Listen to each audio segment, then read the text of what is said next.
Hello friends, welcome my YouTube channel जय बाबा महाकाल। आइए हम बात करते हैं होली की, जो 26 और 25 तारीख की है उसके बारे में बात करते हैं कि होली क्यों मनाई जाती है और इसकी महत्वपूर्ण जानकारियाँ क्या हैं और इसके महत्वपूर्ण कुछ उपाय जो आपको सबको करने हैं, अपने जीवन में सुधार लाना है। आपको शरीर से परेशान है तो, किसी चीज़ को लेकर परेशान है तो, कोई नकारात्मक ऊर्जा आपके घर में है तो इसमें आपको क्या महत्वपूर्ण उपाय करने हैं। तो आइए हम बात करते हैं। पूर्णिमा के दिन जब होलिका दहन होती है उस दिन आपको क्या करना चाहिए। जिस दिन होलिका दहन होती है पूर्णिमा को, सबसे बढ़िया तो इसके लिए यही बहुत अच्छा शुभ कार्य है इसके। दूसरा दूसरा है कि हमारी सारी नकारात्मक ऊर्जा खत्म करने के लिए ही होलिका दहन होती है। सारी प्रगति पर नकारात्मक ऊर्जा नहीं रहती है, इसीलिए ये होलिका मनाई जाती है होली। इस जब हिरण्यकश्यप के बेटा प्रहलाद को जब श्री विष्णु भगवान ने बचाया था, ये तो आप सबको ही पता होगा, इसको मैं क्या दोहराऊँ इस चीज़ को।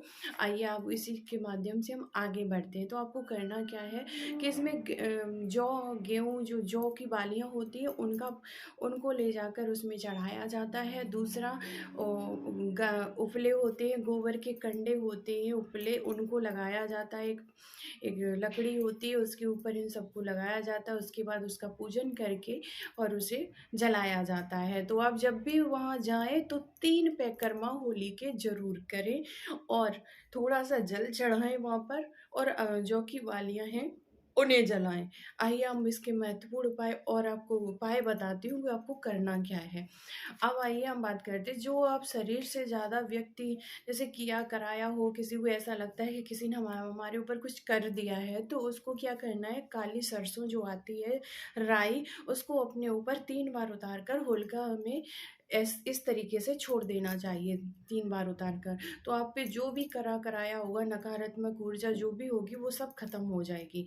ये दूसरा उपाय है कि आप काफ़ी समय से बीमार रह रहे हैं, काफ़ी समय से कुछ शरीर आपका स्वस्थ नहीं रहता, तो आपको क्या करना है, होली में जाकर आपको उसी दिन जिस दिन होलिका दहन है उसके अगले दिन उसको आपको क्या करना है, जाके होली में जाकर आपको उसमें 11 इलायची और 11 कपूर की गोलियां लेकर आपको अपने ऊपर 3 बार उतार कर और होलिका दहन में डाल देना है।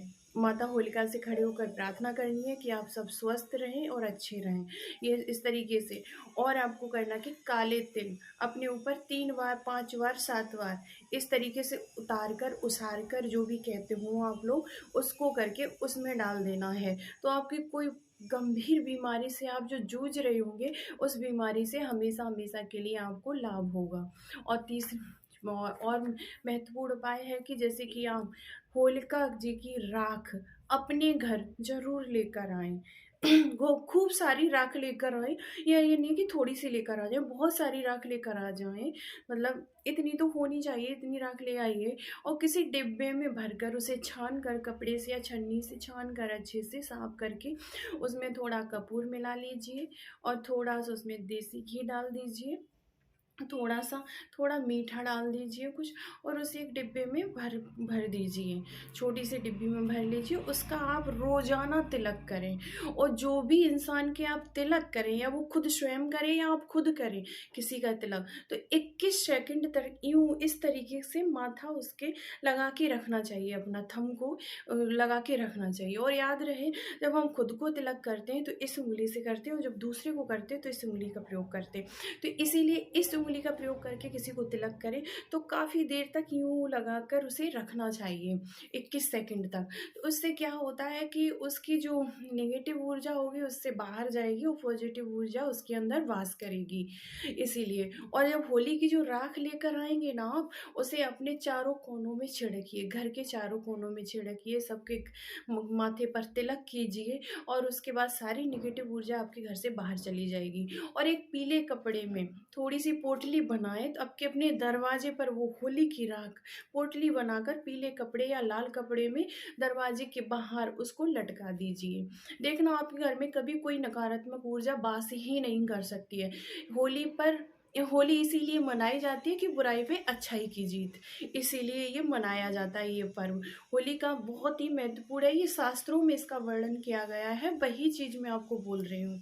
होली इसीलिए मनाई जाती है। नवविवाहिता बहू, वधू, पुत्री, बेटी जो भी कुछ हो, उनको ये पहली होली से थोड़ा दूर रहना चाहिए, क्योंकि हम अपनी बुराइयाँ जलाते हैं इसमें, इसलिए बुराइयाँ जलाते। पिछले साल में हमारे पूरा बीता हुआ साल हमारे साथ क्या हुआ, अच्छा बुरा, किसी ने हमारे साथ गलत किया, अच्छा किया या बुरा किया, छल कपट डर नीति जो भी कुछ होता है वो हम होली में जलाते हैं।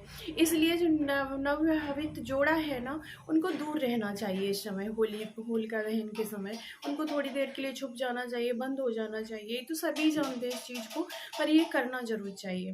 होली में हम अपनी बुराइयां जलाते हैं, अच्छाइयाँ को लाते हैं, बुराइयों को जलाते हैं। इसीलिए हमारे चैनल को सब्सक्राइब करें, बेल आइकन को क्लिक करें और वीडियो को शेयर करें और कमेंट में जय बाबा महाकाल जरूर लिखें। हर हर महादेव। आप सब स्वस्थ रहें, अच्छे रहें और होली का पर्व अच्छे से मनाते रहें। जय श्री राम।